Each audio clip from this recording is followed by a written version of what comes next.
जय श्री राम। हिंदू पंचांग के अनुसार प्रत्येक वर्ष में 24 एकादशी होती है, अर्थात प्रत्येक माह में 2 एकादशी, एक शुक्ल पक्ष की, एक कृष्ण पक्ष की। ज्येष्ठ मास के शुक्ल पक्ष की जो एकादशी है उसे निर्जला एकादशी के नाम से जाना जाता है। विष्णु भगवान के अनुसार ये एकादशी सर्वोत्तम एकादशियों में गिनी जाती है और इसका महत्व बहुत ही बढ़ जाता है। यह विष्णु भगवान को सर्वप्रिय एकादशी है। इस बार 2022 में ये निर्जला एकादशी 10 जून को शुक्रवार को पड़ रहा है।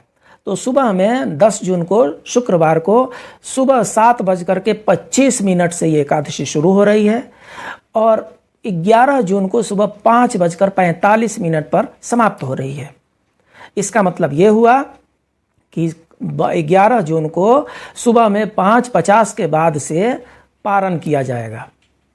5:50 से लेकर के 8:30 बजे तक पारण का उत्तम समय है। शुक्रवार को व्रत है और शनिवार को पारण है।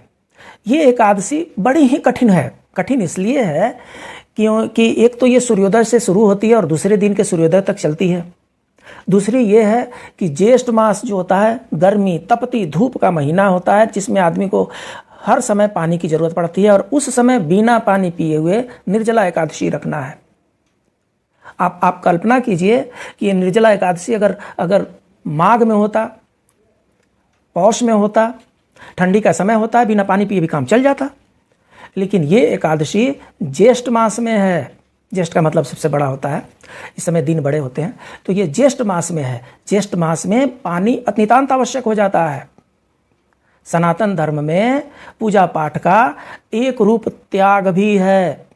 आपको जो परम प्रिय चीज है उसे त्यागनी पड़ती है, तब जाकर के वो व्रत पूर्ण होता है।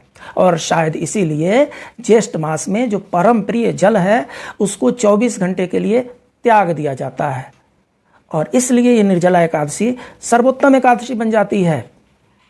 इस दिन सुबह में सूर्योदय से पहले उठ करके स्नान करके भगवान सूर्य को अर्घ देना चाहिए। अर्घ देने के बाद से विष्णु भगवान का विधिवत पूजा पाठ करना चाहिए।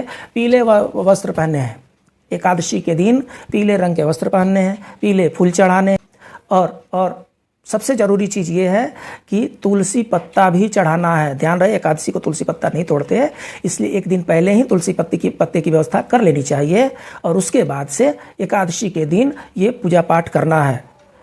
पूरी एकादशी को जल ग्रहण नहीं करना है। जल दान कर सकते हैं, जल पात्र दान कर सकते हैं। जल दान करना एकादशी का परम सौभाग्य की बात होता है। जो लोग भी उस दिन जल का दान करते हैं, दूसरे लोगों को जल पिलाते हैं, उनको परम सुख की प्राप्ति होती है। ऐसा कहा जाता है कि निर्जला एकादशी व्रत के करने से इस धरती के जितने पाप हैं उन सबको दूर करके और मोक्ष प्राप्त हो जाता है। मनुष्य सारे पापों से मुक्त दूर हो जाता है और इस पृथ्वी के जितने सुख हैं सबका उपभोग करके मोक्ष को प्राप्त करता है।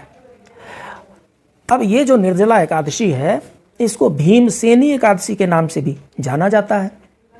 तो हुआ यूं कि महर्षि वेदव्यास जी 5 पांडवों को एकादशी का महत्व समझा रहे थे। वो बता रहे थे हर महीने 2 एकादशी होती है और आप लोगों को इस धरती के जितने भी अपने धर्म अर्थ काम मोक्ष सबको प्राप्त करने के लिए ये 24 एकादशी करनी चाहिए।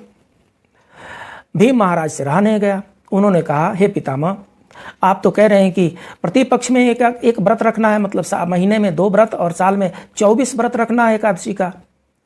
मेरे अंदर जो वक्र नाम की जो अग्नि है उसको तो थोड़े थोड़े समय पर भोजन की जरूरत पड़ती है और वो बहुत सारे भोजन की, 2-3 आदमी के बराबर भोजन की जरूरत पड़ती है। तो मैं तो ये एकादशी कर ही नहीं पाऊंगा, तो मुझे इसके फल की प्राप्ति कैसे होगी?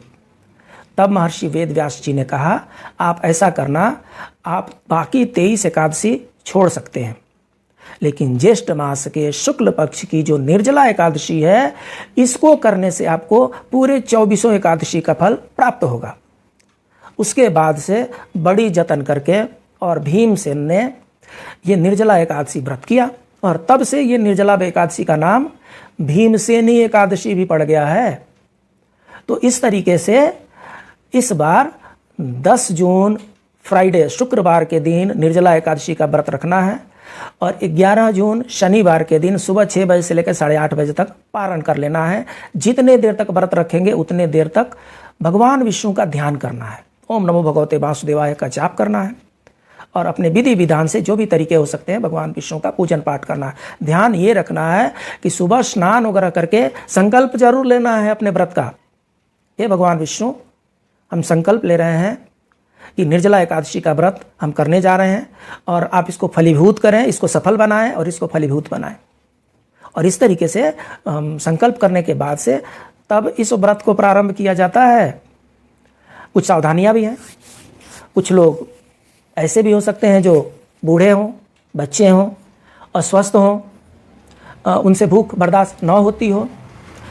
ऐसे कमज़ोर लोगों के लिए दिन में जल में नींबू डाल करके पीने का प्रावधान है। अगर जल में नींबू डाल करके और पी लीजिए और उससे काम चलता है तो वो भी चला लीजिए। पहला कंडीशन ये है कि निर्जला एकादशी होनी चाहिए। अगर निर्जला नहीं हो पाता है तो जल में नींबू डाल करके पी करके भी एकादशी रख सकते हैं। अगर इससे भी नहीं हो सकता है तो फलाहार करके भी एकादशी रह सकते हैं।